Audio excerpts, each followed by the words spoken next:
I recently reviewed a book entitled Male-Female, The Evolution of Human Sex Differences.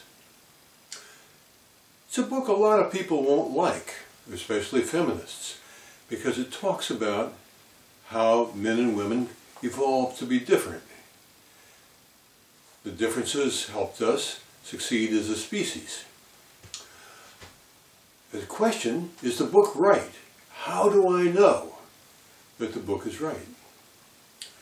The question of how do I know crops up all the time in life. How do I know that the way I'm holding the baby isn't going to make her spine curve? How do I know that vaccines aren't going to damage my child? How do I know whether or not global warming is a serious danger for my children?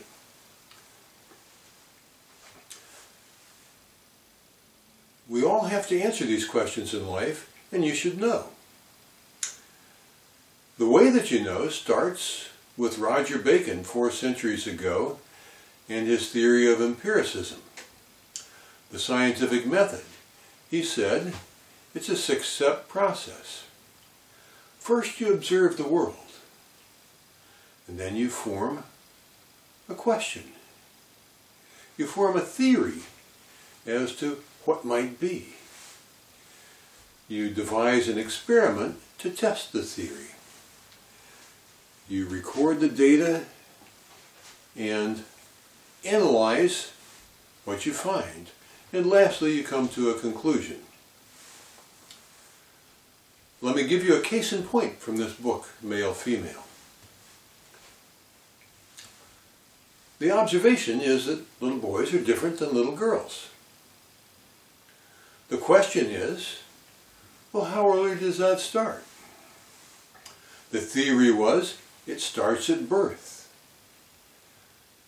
The experiment went as follows. They showed little boys and girls pictures of faces and trucks when they were 1 day old. The theory was that little boys would like trucks more and little girls would like faces more. So they observed whether the little girls spent more time looking at faces and the little boys spent more time looking at trucks. They analyzed the result and they concluded, yep, that's the way it is. Little girls and little boys are different at 1 day of age. Let me go a little bit more into scientific method, the way it's practiced today. First of all, the results have to be statistically significant. The test I just mentioned would be statistically significant. You could have 95% confidence that girls and boys were different if out of a set of 10 girls and 10 boys, 8 out of 10 times the girls preferred faces over trucks. You could be statistically significant within 95% if you had 50 sets of boys and 50 sets of girls, 100 altogether, if only 60% of the girls preferred faces. In other words, the bigger number, the more confident you can be. So it has to be statistically significant. The second point is that your results have to be reproducible. You need to, first of all, be open and publish your method so other people can replicate it, and publish your data so that people can take a look at it. Let me give you a good example of when this didn't happen. At the Kyoto Climate Conference in 1999, a scientist named Mann presented what was called the hockey stick graph, showing that global warming was out of control. Al Gore loved it so much he included it in his movie, An Inconvenient Truth. But people have asked Mann, let us see your data, show us your methods.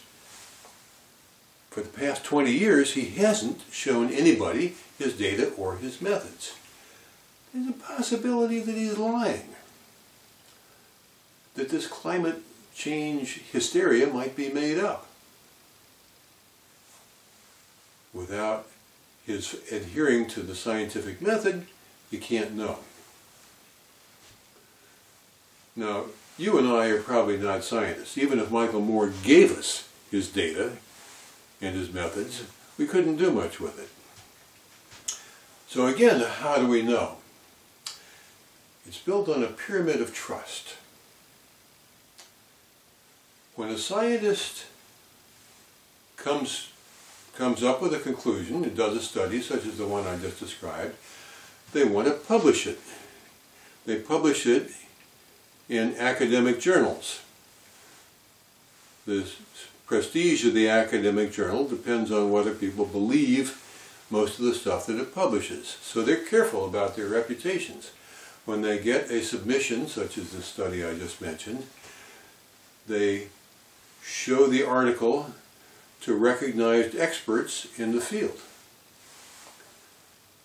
Those recognized experts get back with the journal and say, yes, I think that that's right. So if it's accepted by their peers, the journal will publish it. The more prestigious the journal, the better.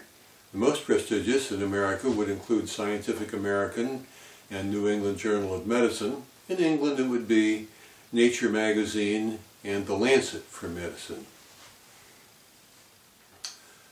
So these journals are widely read by professionals in the field, but not by people like you and me without a background. However,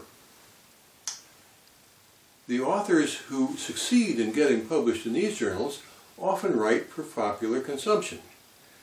The authors of this type of book are people that you and I have heard of. Names like Charles Darwin, Richard Dawkins, Daniel Dennett, Steven Pinker, Amos Tversky, Daniel Kahneman, Robert Trivers. These are names that you might have heard of. These are the leading lights in the field of evolution and biology. Other people, such as the fellow who wrote this male-female book, David Geary, refer to these other books. Geary's book refers to over 1,000 other scientists, of whom I knew about 50, and I knew some of the books he was talking about. I respect the books, I respect the authors, so since I know the 50 of them, I'm willing to believe him on the other 950. He probably knows what he's talking about. He has established his credibility. Now, when guys like David Geary publish a book, it gets reviewed. And again, there's the same hierarchy of trust. If it gets reviewed favorably by Scientific American or Nature magazine, that's a very good sign. These books also get reviewed in other places, such as Amazon. I'm an Amazon reviewer. Now, anybody can write a review on Amazon, but the fact is that I'm a top 500 Amazon reviewer. There are about 50 people who follow me and look at everything that I review. So I have a little bit of credibility. So by positively reviewing David Geary's book, give him a little bit of a boost. That's the way the system works. You trust me, I trust David Geary, he trusts these other experts. So it goes up the chain, and if there's anything that you wonder about, that you want more information, you can also go up the chain. You can go clear back to the original research studies. So this whole thing depends on the integrity of the process. The integrity of the researchers, the integrity of the authors, and the integrity of the reviewers. It generally works pretty well. But there are people who will lie to you. There are people who have agendas, who want you to believe things that aren't true, such as perhaps Dr. Michael Moore. So how do you know? You need to be able to look at the whole thing, look at the pyramid of trust, and see if it makes sense to you. See if you agree with it, because you are going to be fed stuff that is not true. In particular, governments want you to believe things that are not true. The communists wanted you to believe that people were altruistic, that from each according to his ability to each according to his needs would work. That wasn't true. The communists and the United States government today want you to believe in the standard social science model, that there is no systematic difference between people in any genetic sense, that it is all a product of environment. A lot of social policy is built on this assumption. It's a wrong assumption. This is how they say, how Jean-Claude Juncker can say we can bring in Muslims because we're not having enough European babies. Because he doesn't believe that Muslim babies are any different than Europeans. Science says the other thing, the other way. So you need to study these things because these are issues that you will have a vote on and will affect your life. And that leads me to my next talk, which is, how do you know and why are they lying to you? I'm going to go into the ways in which you're being lied to and the reasons why you shouldn't believe the lies. Madam Toastmaster.